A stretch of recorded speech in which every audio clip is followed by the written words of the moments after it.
먼저 우리 주일 강단 거듭남는가라는 말씀.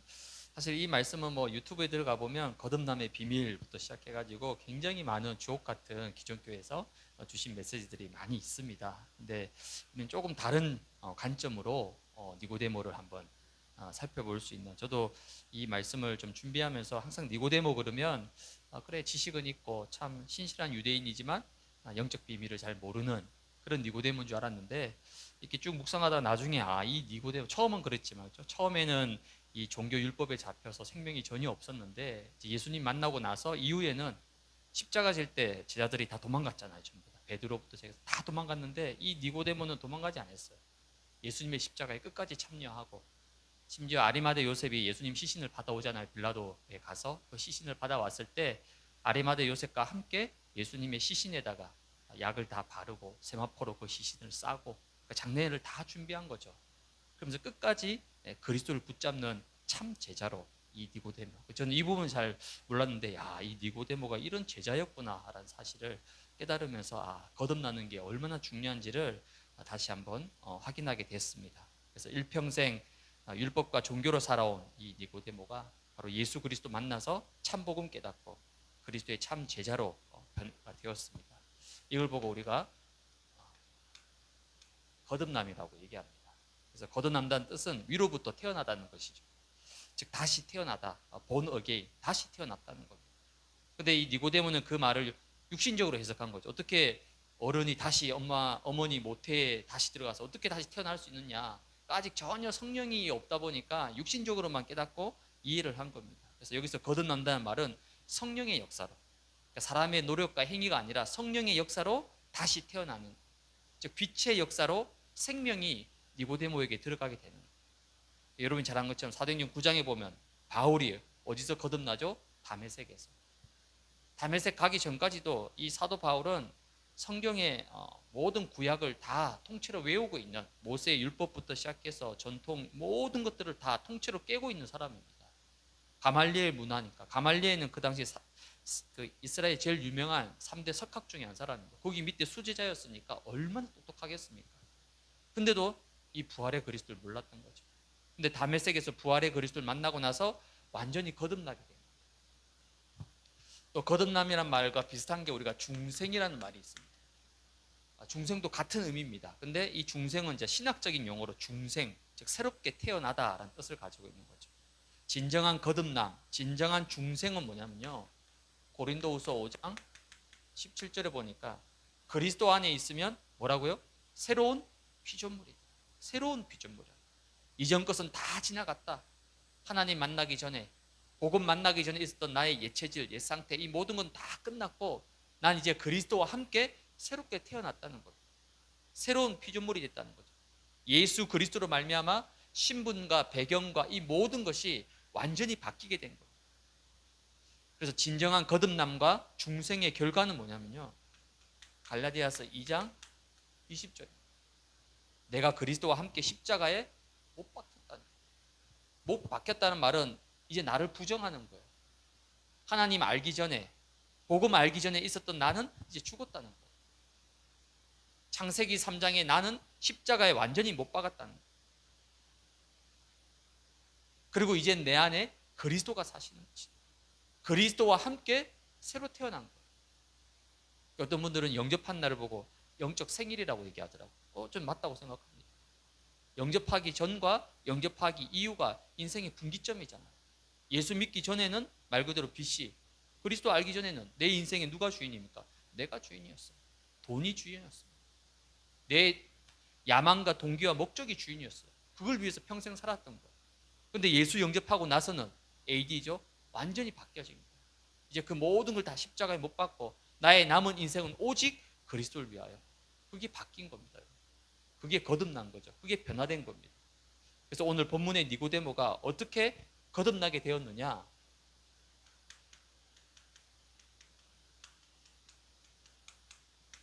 영적 중심이 바뀐 거예요. 니고데모가 비록 유대인이었지만은 예수님을 알고자 하는 간절한 중심이 있었어요. 그걸 주님이 보신 거예요. 그래서 밤에, 물론 밤이지만 뭐 사람들을 좀 의식해서 밤에 갔지만 그 밤에 예수님을 찾아가서 답을 구한 겁니다. 그래서 하나님은 뭐 하냐면요, 우리의 중심을 보십니다. 사무엘상 16장 7절에 보면 나오죠. 사람은 뭘 본다고요? 외모를 보거니와 나 여호와는 뭘 본다고요? 중심을 본다는 거예요. 이 사람이 도대체 어떤 중심을 가지고 있는지 하나님은 그 중심을 보십니다. 사람은 거의 다 겉모습 보잖아요. 이 사람이 가진 학벌, 배경, 실력, 능력 다 그거로 평가합니다. 근데 나 여호와는 중심을 본다는 거예요. 오늘 예수님이 그 니고데모의 중심, 예수 그리스도를 알고자 하는 그 간절함과 그 갈구함을, 그 중심을 보신 거예요. 저와 여러분들이 어떤 영적 중심을 회복해야 되냐면 초심입니다. 이건 늘 놓치지 말아야 돼요. 처음에 내가 이 복음을 만났을 때, 처음에 내가 이 그리스도를 깨달았을 때, 그게 초심이잖아요. 첫 마음. 육신적인 초심은 언젠가는 사라집니다. 그렇죠? 시간 지나면 사라져요. 근데 영적인 초심 절대 놓치면 안 됩니다. 그리고 우리가 가지고 있는 이 첫사랑 잊어버리면 안 됩니다. 계시록 2장 4절에서 5절에 보니까 그러나 너를 책망할 것이 있나니 너의 처음 사랑을 버렸느니라. 그러므로 어디서 떨어졌는지를 생각하고 회개하여 처음 행위를 가지라. 만일 그리하지 아니하고 회개하지 아니하면 내가 내게 가서 내 촛대를 그 자리에서 옮길 것이다. 지금 이건 뭐냐면요, 에베소 교회에다가 바울이 쓴 편지예요. 지금 바울이 에베소 교회를 책망합니다. 왜 책망하죠? 처음 사랑을 버렸다는 거예요. 처음 사랑. 그러니까 바울이 이 에베소 교회를 처음 세웠을 때는요, 이 에베소 교회가 사랑과 헌신으로 굉장히 뜨거웠던, 열정이 넘쳤던 교회입니다. 근데 시간이 지나면서 어떻게 되죠? 점점 이 복음을 놓치고 변질되어 가는. 왜냐하면 이 에베소, 우리 권사님 다녀오신 지역이지만 이 에베소 소아시아잖아요. 터키.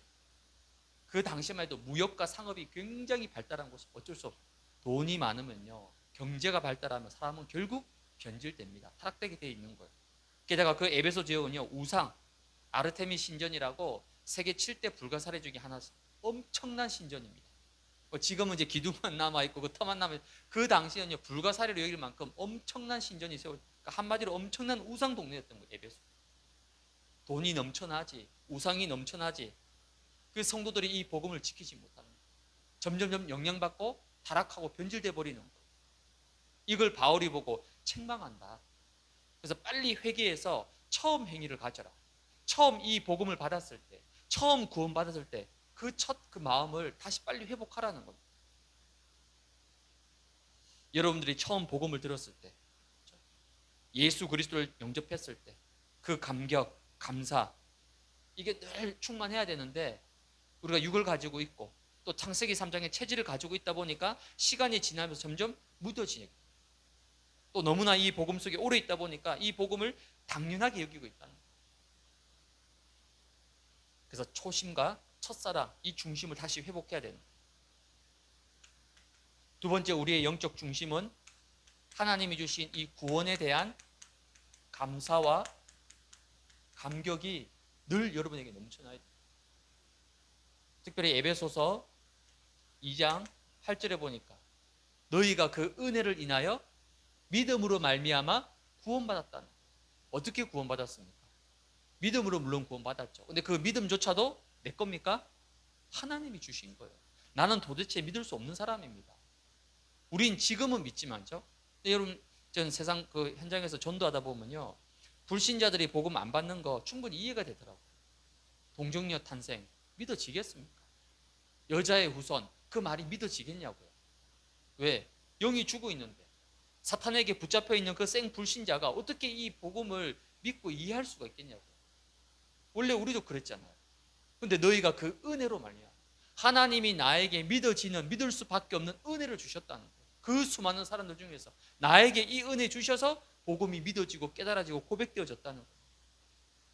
그래서 너희에게서 난 것이 아니요 하나님의 선물이라서. 선물은요, 우리가 받고 싶다고 받는 게 아니에요. 그렇죠? 선물은 줘야지 받는 거예요. 우리 권사님이 터키에서 그 선물 우리 주셨기 때문에 받은 거지, 우리가 달라고 해서 주는 게 아니잖아요. 내가 아무리 선물 받고 싶어도 주는 사람이 안 주면 못 받는 겁니다. 너희가 이게 구원은 선물이라는 거예요. 그러면서 9절에는 또 뭐라 나와 있냐면요, 행위에서 난 것이 아니니 누구든지 자랑하지 못하게 하는. 행위가 아니라는 게 구원받은 거예요. 행위로 따지면 저와 여러분들은요 1000년 100년 살아도 절대 구원받지 못합니다. 우리의 행위로 어떻게 구원받을 수 있겠습니까? 우리가 하는 건 죄 짓는 것밖에 없는데 그 행위가 아니라는 거예요. 하나님의 절대 은혜로 우리를 구원하셨다는 거예요. 그럼 이 구원에 대한 감사 감격.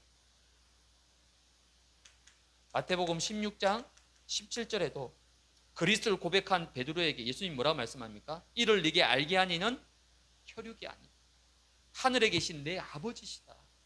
이 엄청난 그리스도를 깨달은 게 혈육, 내 지식이나 내 능력이 아니라 하늘에 계신 내 아버지께서 일방적으로 깨닫게 해주셨다.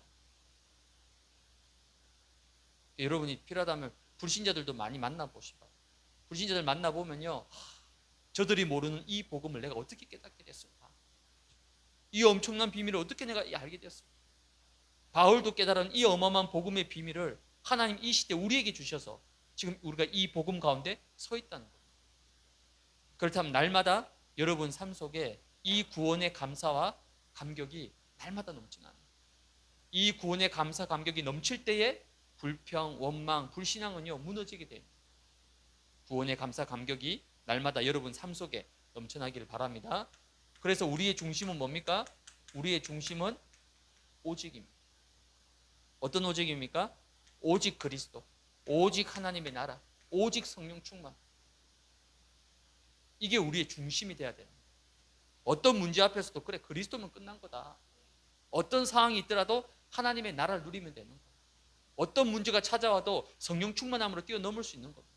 이 오직이 우리의 중심이 되어질 때 이때 사탄이 스스로 짐 싸고 나가는 거예요. 사탄을 굳이 결박하지 않더라도 사탄이 압니다. 이 사람의 중심이 뭔지를. 그래서 이 사탄이 제일 싫어하고 제일 무서워하는 사람이 누굽니까? 오직하는 사람. 이 오직하는 사람을 말리지를 못하는 거예요. 그래서 우리 반석의 모든 가족들 오직 복음의 이 중심 가지고 믿음으로 승리하시기 바랍니다. 두 번째는 여러분이 계속해서 이 거듭남, 영적 변화의 축복을 누리려면 여러분 안에 중요한 절대 망대가 서야 됩니다. 참된 영적 변화는 겉사람이 아닌 거예요. 물론 여러분이 뭐 결단하고 도전하고 시도하고 바뀌기 위해서 그렇죠. 그래서 올해 여러분이 뭐 우리 보통 연초에 항상 뭐 목표를 세우잖아요. 올해 뭐 계획 그래서 내가 오늘 이번에 올해 꼭 내가 한 살을 5kg 뺀다. 그 목표를 세웠으면 어떻게 합니까? 그 목표를 위해서 운동하고 다이어트하고 다 하지만 그 얼마 갑니까? 그렇죠. 몇 달 못 가잖아요. 그렇죠. 늘 뭐 작심삼일이라고. 물론 그런 육신적인 노력도 필요합니다. 근데 진정한 변화는요 겉사람이 아니에요.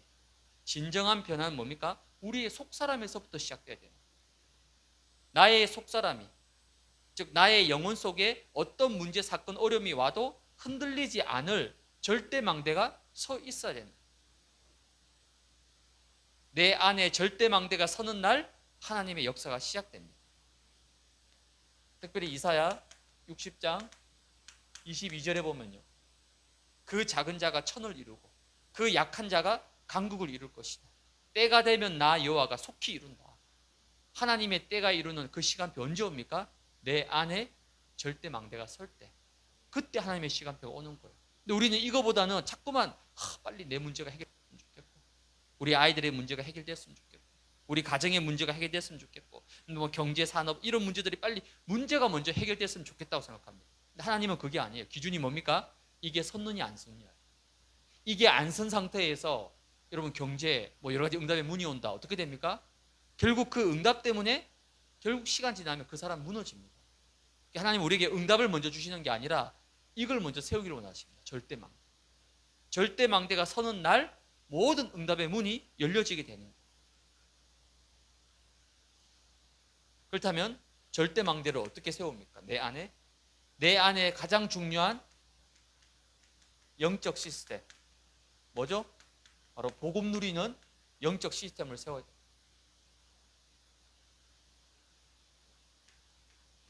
창세기 6장 14절에 보니까 하나님이 노아에게 뭐라고 얘기하죠? 그냥 방주 만들라가 아닙니다. 뭐라고 얘기하셨죠? 너를 위해서 방주를 만들어라. 노아 자신에게 가장 필요한 게 방주입니다. 왜 그렇죠? 노아가 살았던 시대가 네피림 시대입니다. 지금 우리 시대하고 우리 시대보다 더했습니다. 모든 사람들이 타락하고 육이 되고 육체가 돼버리고 영적인 거라는 건요 아예 눈 씻고 찾아봐도 없습니다. 그런 시대에 노아가 어떻게 120년 동안 혼자 방주 만들 수 있겠어요? 못합니다. 그래서 하나님이 너를 위해서 너와 네 자신을 살리고 치유하고 회복할 수 있는 방주를 너를 위해서 만들라는 거예요. 그게 바로 내 개인이 복음 누리는 영적 시스템입니다. 그렇다면 복음 누리는 영적 시스템이 뭘까요? 그게 바로 예배의 축복입니다. 근데 여기서 말하는 예배는 공예배죠. 공예배. 공예배는 수, 금, 주일이잖아요. 일주일에 3번밖에 안 됩니다. 또 우린 예배 시간 길지 않잖아요. 뭐 1시간 10분이면 다 끝나는 거예요. 그럼 나머지는 어떡합니까? 그 나머지는 여러분들이 삶 집중이란 말은 여러분 삶 속에서 드리는 예배입니다. 교회당이 아니라 가정에서, 집에서, 여러분 일하는 일터에서, 여러분 삶의 현장에서 내가 누리는 예배의 축복, 그게 삶 집중인 거예요. 여러분이 아침에, 낮에, 밤에 하나님과 소통하고 하나님을 바라본다. 사실 그게 제일 중요한 삶의 예배인 거죠. 이게 바로 복음 누리는 가장 중요한 영적 시스템입니다. 이 영적 시스템이 내 안에 망대로 세워지게 됩니다. 두 번째 절대 망대는 뭐냐면요, 집중의 시스템. 즉 하나님이 내게 주신 개인화의 응답을 누리는 집중 시스템이 반드시 필요합니다. 예수님께서 120명을 감람산에 불러가지고 40일 동안이나 집중해서 뭘 가르쳤죠? 이 120명 한 명 한 명을 개인화시킨 거예요. 이들에게 필요한 미션과 사명을 한 사람 한 사람에게 다 심어주신 거예요. 그렇게 해서 시간이 40일이 걸린 거예요. 그 정도로 하나님께서 세밀하게 한 사람 한 사람을 개인화시켰다는 겁니다. 일단 우리는 이 개인화 어떻게 응답받으면 됩니까? 여러분들이 삼원을 쏘고, 한 주간의 언약이 뭐죠? 한 주간의 언약이 강단 말씀이잖아요. 그리고 매일매일의 언약이 뭡니까? 기도 수첩입니다. 그래서 여러분이 강단과 기도 수첩 말씀을 중심으로 삼원을, 오늘 나에게 주시는 하나님의 말씀의 응답, 오늘 내가 누릴 기도의 축복, 오늘 내가 받을 현장의 응답, 그걸 뭘 중심으로요? 강단 중심으로, 또 그날 기도 수첩의 말씀 중심으로 이 삼원을 가지고 여러분이 개인화의 축복 속으로 들어가시면 됩니다. 그러면 그 하루가 어떻게 되겠습니까? 오늘 내게 주신 말씀 확실히 붙잡았어요. 오늘 내가 누려야 될 기도 분명히 붙잡았어요. 또 오늘 내가 가야 될 현장에 대한 축복을 미리 붙잡았습니다. 그러면 그날 하루, 그날은요 반드시 승리할 수밖에 없습니다. 그래서 여러분들이 삼오늘의 축복 속으로 들어가서 나를 개인화시키는 그런 집중의 축복을 여러분이 누리시기 바랍니다. 그러면 복음 누리는 영적 시스템과 또 개인화의 응답을 누리는 이 집중 시스템을 합치면 뭐냐면요, 이게 결국은 24 시스템이 되는 거예요. 24 시스템이란 말은 여러분이 하루 종일 하나님이 주시는 이 보좌, 하나님의 나라, 하나님 나라의 일을 누리는 이 24 시스템 축복을 누리십니다. 뭐로 누리면 되냐면요, 아주 중요한 축복이 있습니다. 일곱 망대, 일곱 여정, 일곱 이정표. 이 777을 중심으로 이걸 가지고 여러분 모든 것에 적용하고 누리시면 돼요. 나의 일 속에 이걸 누리시면 돼요. 여러분 일하시면서 여러분 가정에 이 777을 누리시면 되는 거예요. 여러분 직장에서도 어디에서도 다 내 삶에 적용됩니다. 이걸 하루 종일 여러분 이 속에서 일하는 거랑 이거 없이 그냥 내 힘으로, 내 열심으로 일하는 건요 천지차이입니다. 완전히 달라요. 오늘 이제 임 장로님 이제 운행 이제 가셨지만요, 좀 한번 이번 주에 만나서 포럼하는데요, 임 장로님이요, 그 운전하니까 우리도 사실 운전할 때 어떻습니까? 누가 옆에서 끼어들고 막 갑자기 엄청 막 입에서 막 뭐 나올 때도 있잖아요. 근데 우리 운전하고 다르잖아요. 임 장로님 운전은 큰 버스입니다, 여러분. 또 거기에 승객이 타고 있어요. 뭐 우리 차 사고 나는 건 뭐 보험, 뭐 물론 보험은 되겠지만 그거랑 수십 명의 손님을 태워가는 운전하고는 다르잖아요. 또 그 장로님이 가는 운행 코스는요, 뭐 이 산업단지다 보니까 뭐 트럭하고 뭐 덤프 트럭, 뭐 큰 차들이 엄청 많이 다니는 거예요. 이 차들이 막 수시로 끼어들고, 이게 장로님 고백이에요. 이런 비밀 없이 그냥 운전하면요 진짜 막 너무 스트레스 받는다. 진짜 입에서 막 욕이 막 수십 번 나올 만큼. 근데 이 비밀을 누리면서 강단 말씀 붙잡고 이 비밀을 누리면서 하면요 다르다는 거예요. 맞습니다. 여러분 하루 종일 이 사단의 창세기 3장의 현장에서 오직 내 힘으로 내 열심으로만 일해 보십시오. 일 끝나고 집에 오면 사람 반 죽습니다. 그거를 일주일, 한 달, 6개월, 1년 내내 그렇게 해보세요. 영이 완전히 피폐하고 마를 수밖에 없는 거예요. 근데 내 안에 절대 망대가 있어요. 복음 누리는 영적 시스템이 있습니다. 내 안에 개인의 응답을 누릴 수 있는 집중의 시스템이 있어요. 24 하루 종일 이 777 가지고 누릴 수 있는 힘이 있다. 그 사람은 반드시 승리할 수밖에 없어요. 이 절대 망대가 서야만이 매일 여러분이 영적 변화의 축복을 누릴 수가 있어요. 이 비밀이 없으면요 자꾸만 이제 남 탓합니다. 누구 때문에 뭐 때문에 아닙니다. 이 망대가 서 있으면요 남 탓할 필요도 없고 그 어떤 것도 상관이 없어요. 왜? 나는 어디든지 이거 누리면서 승리할 수 있기 때문에. 이런 응답받는 우리 반석의 가족들이 되시기 바랍니다. 그러면 세 번째, 이 영적 변화의 축복 누리게 되면 이젠 드디어 하나님의 나라를 실현하고 성취하는 증인이 되는 겁니다. 하나님의 나라를 회복하는, 하나님의 나라를 실현하는 증인으로 설 수 있게 되는 거예요. 그래서 나 한 사람이 여러분 너무나 중요합니다. 우리 반석의 가족들은요 진짜 일당백입니다.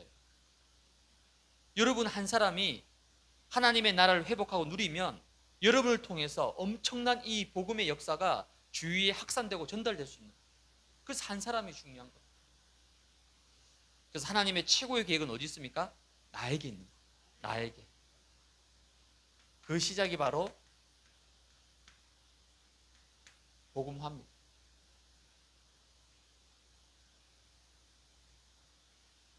복음화가 뭐죠? 여러분 속에 있는 각인, 뿌리, 이 체질을 바꾸는 겁니다. 그게 복음화입니다. 왜 이스라엘 백성들을 바로 홍해 건너자마자 바로 가나안 땅 들어가면 얼마나 좋습니까? 얼마나 멋있어요. 홍해를 건넌 이스라엘 백성들이 드디어 가나안 땅에 왔다. 이게 뭔가 스토리가 되잖아요. 서사가 될 수 있잖아요. 근데 하나님은 웬일입니까? 가나안 땅은 아예 생각도 안 하고 40년 동안 계속 광야를 돌리십니다. 왜요? 이거 바꾸라. 이거 바꾸지 않고 가나안 땅 들어가면 어떻게 됩니까? 그 가나안 땅에는 14족속 31왕, 그 이방 문화와 네피림의 문화와 거기에 또 잡혀서 또 노예 생활을 한단 말이에요. 그래서 하나님은 가나안 땅을 정복할 수 있는 이걸 준비시키는 거예요. 그게 광야였습니다. 그것도 무려 40년 동안입니다. 그래서 복음하란 말은 뭡니까? 치유입니다. 망대를 바꿔야 돼요. 겉으로 은혜 받는 거 아닙니다. 결정적인 순간 이겁니다. 이게 바뀌어야 돼요. 이게 안 바뀌면요 겉으로는 겉모습은 뭐 바뀐 것 같아요. 겉사람은 은혜 받은 것 같습니다. 겉사람은 헌신하고 봉사하고 충성하고 다 합니다. 근데 결정적인 순간에요 속사람 튀어나와. 그 속사람 속에 뭐가 있습니까? 여전히 과거의 상처, 실패, 창세기 3장의 쓴뿌리가 계속 남아있는 거예요. 이걸 치유해야 되는 거예요. 그래야지 가나안 땅 정복할 수 있습니다. 그래서 여러분이 계속해서 이 복음화의 시간표 속에서 나를 치유하는 이런 망대의 축복을 여러분 날마다 누리시기 바랍니다. 복음화 되어지면 두 번째 찾아오는 시간표가 이제 개인화의 응답이에요. 개인화가 뭐죠? 하나님이 분명히 나에게 주신 것이 있습니다. 나의 것을 찾고 누려야 됩니다. 말씀 누구나 다 듣습니다. 우리는 지금 메시지가 얼마나 넘쳐나고 있습니까? 근데 나의 말씀이 없어요. 실제 내가 붙잡은 말씀, 실제 나에게 성취된 말씀, 실제 나에게 응답된 말씀이 없다니까요. 그 증거 포럼해보면 압니다. 없어요. 여러분 사람은 영과 영이기 때문에 딱 들어보면 압니다. 들어보면 이 사람이 진짜 말씀 잡았구나. 이 사람 속에 진짜 말씀이 살아서 역사하는구나. 영과 영이 통하기 때문에 들어보면 알아요. 그래서 메시지를 많이 듣는 것도 중요하지만 그 말씀이 내 것이 돼야 됩니다. 내가 한 주 동안에 이 말씀 붙잡고 이런 문제 사건 속에서 이 말씀이 나에게 성취되었다. 초대교회는 전부 다 이 축복 속에 들어갑니다. 나의 말씀. 그리고 기도 다 알죠. 기도해야 되는 것도 알고 있습니다. 근데 진짜 내가 누리는 성경적인 기도, 정말 내가 누리는 언약적 기도가 없다는 거예요. 나의 기도 여러분 찾아내야 됩니다. 그래서 어디에 있든지 어떤 상황 속에서도 기도가 누려질 수 있을 만큼. 어느 정도로요? 요셉은 노예 생활을 하면서도 이거 누렸던 거죠. 나의 기도. 그리고 여러분 마지막 남은 게 뭡니까? 전도. 전도하는 게 아닙니다. 하나님이 하시는 전도를 봐야 되는 거예요. 그게 나의 전도입니다. 내가 누리는 전도. 우린 자꾸 전도 그러면 꼭 행위적인 걸 얘기해요. 행위적인 거. 누구한테 뭘 줬다, 뭘 얘기했다, 영접시켰다. 물론 그것도 맞죠. 그건 전도의 결과입니다. 근데 전도를 좀 더 넓은 측면에서 보면요, 내가 누리는 나의 전도의 축복 있어야죠. 그래서 우리 반석교회 모든 중직자들은요, 반드시 나의 기도, 나의 전도, 나의 말씀 이 세 가지 꼭 붙잡아야 됩니다. 그게 뭡니까? 개인화되어진 사람. 개인화되어진 사람만이 결국 남습니다. 그게 남은 자가 될 수 있는 거예요. 여러분 이번 사태 보셨잖아요. 20년, 30년 훈련받아도 다 소용없어요. 한번 풍파 터지니까 다 흩어져 버리잖아요. 다 날아가 버리잖아요. 뭡니까? 이게 안 된 거예요, 개인화가. 나의 복음이 개인화가 안 돼 있으니까 이런 구실, 저런 구실, 이런 말, 저런 핑계로 다 실족하고 다 넘어져 버리는 거예요. 결국 개인화된 사람만 살아남습니다. 결국 개인화된 사람이 어디까지 가죠? 저 로마까지 가는 거예요. 그래서 우리 반석의 모든 가족들이 이제 개인화의 축복 속으로 여러분이 들어가셔야 됩니다. 이걸 보고 우리가 서밋이라고 얘기합니다. 서밋의 축복. 그럼 이런 치유와 서밋의 응답을 받으면 결국 이제 마지막 시간표는 뭡니까? 현장화. 드디어 여러분 한 사람을 통해서 현장이 변화되고 현장이 살아나는, 그게 초대교회가 누린 축복이었습니다. 초대교회는 120명, 얼마 되지 않아요. 작은 교회입니다. 근데 이 120명이 어떻게 합니까? 3,000명, 5,000명을 변화시키는 거예요. 왜요? 변화된 한 사람이 한 현장을 살리는 거예요. 그래서 현장이란 말은 이제 237의 축복이 오게 되는 겁니다. 여러분이 복음 깨닫고 주님 앞에 서는 그날까지 이 시간표의 여정을 지금 따라가는 겁니다. 이 속에서. 그럼 지금 여러분이 딱 봤을 때, 그럼 나는 지금 어느 시간표인가? 사람마다 다 개인마다 시간표가 다 다르잖아요. 그럼 여러분 봤을 때, 나는 지금 복음화의 시간표다. 나는 지금 개인화의 시간표다. 빨리 그 시간표를 찾아서 정확하게 인도를 받아요. 교회를 통해서, 강단을 통해서 함께 이 흐름 속에 인도받아가는 거예요. 그러면서 우리의 마지막 꿈은 뭡니까? 237 나라 5천 종족 가나안 땅 정복하는, 그 시간표가 올 때까지 하나님은 여러분을 교회를 통해서 정확하게 인도해 가실 겁니다. 이런 응답받는, 그래서 하나님 나라의 증인되는 우리 반석의 모든 가족들 되시기 바랍니다.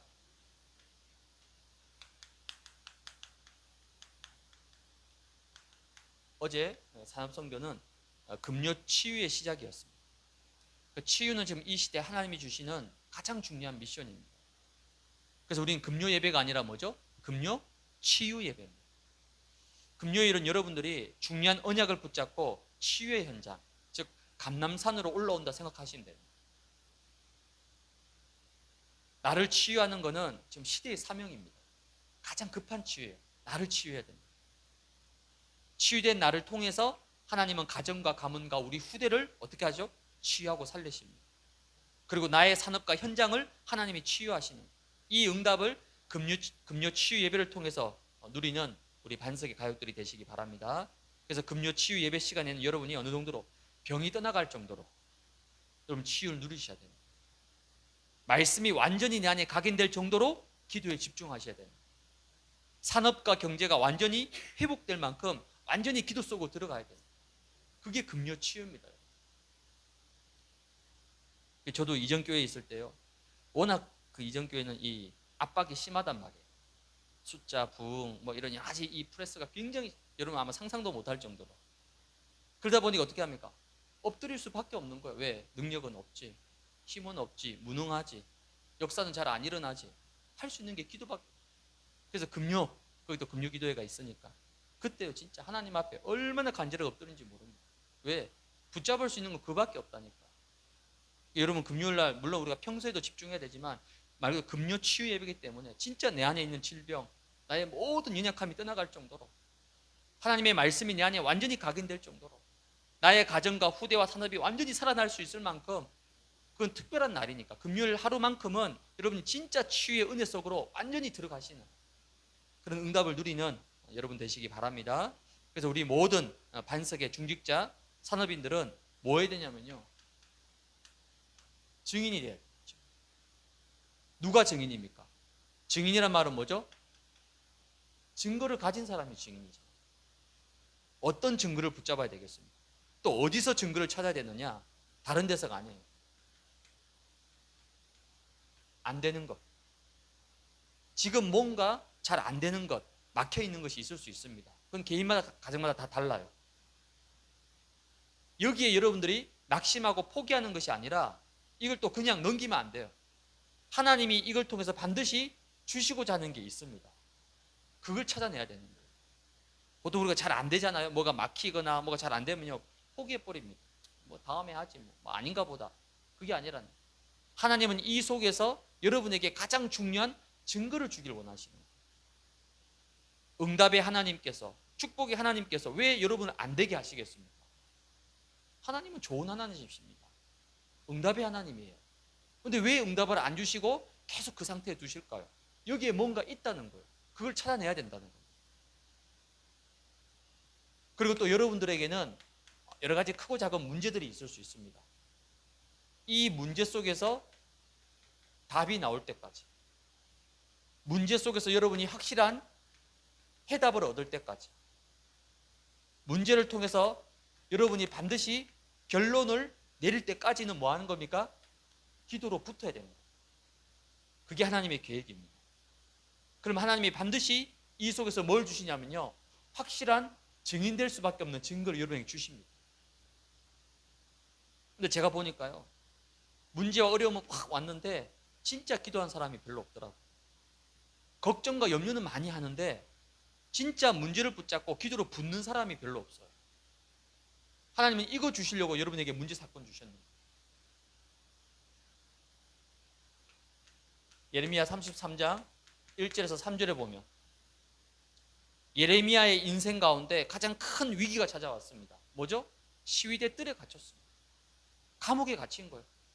그것도 그냥 감옥이 아닙니다. 특수 감옥이에요. 정치범들만 수용하는 특수 감옥입니다. 여기 갇혔단 말은요, 이제 못 나온다는 거예요. 왕의 특별한 허락이 없이는 아예 이제 못 나오는 겁니다. 여기는 뭐 형도 없어. 5년, 10년 이런 거 자체가 없습니다. 왜? 정치범들이기 때문에. 계속 가둬두는 겁니다. 이때 예레미야가 낙심하고 절망한 게 아니에요. 이때 어떻게 합니까? 하나님의 말씀이 예레미야에게 임하게 됩니다. 즉 예레미야가 이 안 되는 것 속에서, 이 문제 속에서 뭐였냐면 하나님의 말씀을 붙잡은 겁니다. 예레미야 33장 1절에 보니까 여호와의 말씀이 두 번째로 예레미야에게 임했다는 거예요. 즉 하나님의 말씀이 임했다는 거예요. 여러분에게 지금 어떤 문제가 있고 어떤 위기가 있어도 괜찮아요. 내가 그 속에서 지금 하나님의 말씀을 붙잡고 있다. 그러면요, 그 문제는 뭐가 됩니까? 앞으로 어마어마한 축복의 통로가 되는 거예요.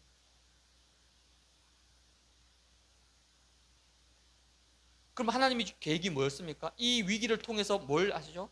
너는 내게 부르짖어라.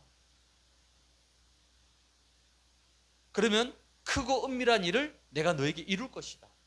하나님이 이 증거를 주시려고 예레미야를 그 시위대 감옥들에 갖춘 겁니다.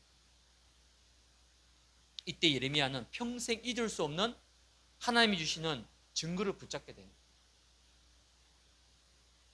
그래서 우리 반석의 모든 우리 가족들 여러 가지 문제 어려움, 또 혹시 좀 안 되는 거, 뭔가 막혀 있는 부분이 있다라면 그 속에서 뭐 하라고요? 말씀 붙잡고 기도로 붙어서 하나님 주시는 증거를 붙잡는 그런 증인 되시기 바랍니다. 이 증거를 붙잡은 자들이 모이는 곳이 그게 바로 예배입니다. 예배. 저는 우리 반석의 가족들이 참 대단한 게요, 여러분들 보면 진짜 예배 중심이구나. 왜? 하루 종일 직장 일 마치고 얼마나 피곤하고 힘듭니까, 여러분? 저도 여기 서 있지만 여러분 얼굴 보면 느껴지잖아요. 하루 종일 일하고 오셨는데 얼마나 피곤하고 6을 가졌으니까 피곤하고 힘들단 말이에요. 근데도 예배의 자리에 나와서 어떻게 하든지 은혜 받으려고 하는 모습 보면서요, 너무 감사하다는 거예요. 그렇다면 여러분들이 예배의 자리에 나올 때는요, 항상 하나님이 주시는 증거를 붙잡아야 돼요. 증거. 그래서 수요 예배, 금요 예배, 주일 예배 나오기 전에 여러분이 한 번만 한번 생각해 보세요. 하나님, 내가 오늘 이 예배 속에서 어떤 증거를 붙잡고 내가 예배 자리에 나가야 되겠습니까? 왜냐, 하나님 반드시 여러분 증거 주신 게 있다니까요. 주일 강단을 통해서 이미 주신 답이 있기 때문에 그 증거 가지고 수요일날 금요일날 올 때 내가 어떤 증거를 가지고 이 예배에 참석할 것이냐. 그 축복을 누리는 게 뭡니까? 그게 바로 예배입니다. 그럼 하나님 예배를 통해서 반드시 뭘 주시죠? 말씀을 주십니다. 여러분에게 분명히 증거가 되는 말씀을 주신다. 여러분 말씀 잡아야 됩니다. 뭔가 결정했을 때 제가 상담해 보면요, 제일 답답한 게 뭐냐면요, 이미 다 결정해가지고 와요. 원래 뭔가 상담이라는 거는 아무것도 없는 백지 상태에서 와서 서로 이렇게 하면서 뭔가 결정하는 거잖아요. 근데 저하고 상담하러 왔는데, 면담하러 왔는데 이미 마음속에는요 모든 답과 플랜이 다 짜져 있어요. 그걸 이제 저한테 뭐 하는 거죠? 통보하는 거예요. 통보. 실은 상담이 아니라 통보. 목사님 저 이렇게 하겠습니다. 근데 명목은 상담이야. 이미 답 결론 다 내려오고 왔습니다. 그게 아니죠, 여러분. 그 들어보면요 딱 느끼는 게 있어요. 아, 이분이 말씀이 아니구나. 그냥 본인 생각으로 잡은 거예요. 그러면요 거의 실패할 확률이 굉장히 큽니다. 그래서 모든 결정, 모든 선택에 말씀의 증거가 있어요. 하나님 말씀을 통해서 이런 주셨습니다. 그러면 그건요 도전해도 됩니다. 왜? 말씀 잡았으니까. 근데 이거 없이 그냥 결정하고 선택하고 막 도전해버립니다. 그럴 때가 제일 전 막막하거든요. 그때서 집사님 아마 안 될 겁니다. 실패할 겁니다. 이 얘기를 어떻게 합니까? 그래도 어쨌든 잘 되게 축복 기도는 하는데 마음 한편은요 굉장히 불편한 거예요. 여러분 항상 말씀의 증거 잡아야 됩니다. 어디에서요? 그래서 예배가 중요한 거예요.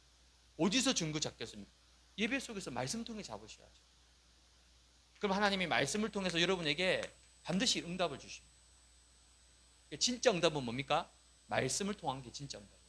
다른 건요 다 서론이에요. 여러분 말씀 성취만이 진짜 참된 응답이에요. 나머지는 다 서론입니다. 언젠간 다 사라지고 없어진다니까요. 하나님은 말씀을 통해서 여러분의 미래까지도 확실하게 보장하시는 거예요. 이 축복을 누리는 우리 반석의 가족들 되시길 바랍니다. 그래서 지금 혹시 문제 어려움 속에 있다라면 뭐 하는 거죠? 하나님 주시는 증거를 붙잡으세요. 왜 문제 주셨습니까? 왜 어려움 주셨습니까? 여러분을 증인으로 세우시기 위해서. 여러분 가정과 가문과 후대 앞에, 여러분 현장과 지역 앞에 여러분을 증인으로 세우시기 위해서 하나님이 지금 그 문제와 지금 뭔가 잘 안 되는 걸 허락하신 거예요. 그 속에서 낙심하지 말고 힘 빠지지 말고 예배와 말씀을 통해서 확실한 하나님의 증거를 여러분 꼭 붙잡으시기 바랍니다.